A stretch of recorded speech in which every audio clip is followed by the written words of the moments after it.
This is probably one of the most important retirement questions you'll ever answer.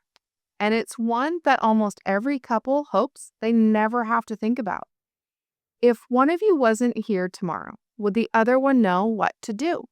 I know that's not exactly the conversation anyone looks forward to having.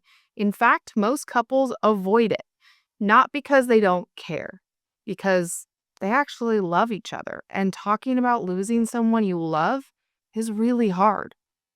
I sat across from a client after they had lost their spouse. We weren't talking about investments. We weren't talking about the market.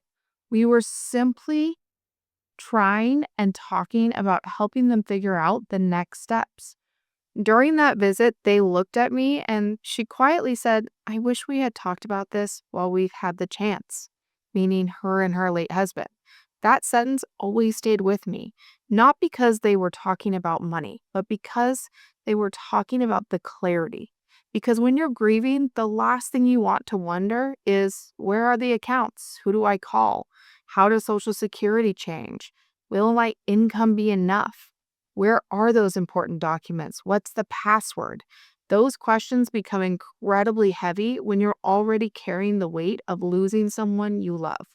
That's why I believe one of the greatest gifts you can give your spouse isn't another investment, it's preparation.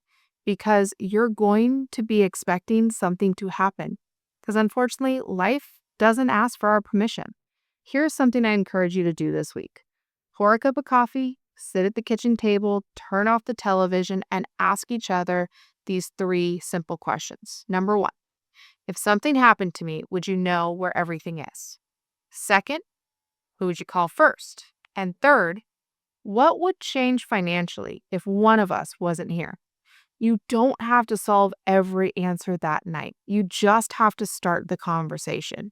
Because here's what I've learned after walking with families through some of the hardest days of their lives. No one ever told me, "I wish we hadn't talked about this." It's actually typically the people who've planned and put all these things together that are so thankful that they did. Because you know what?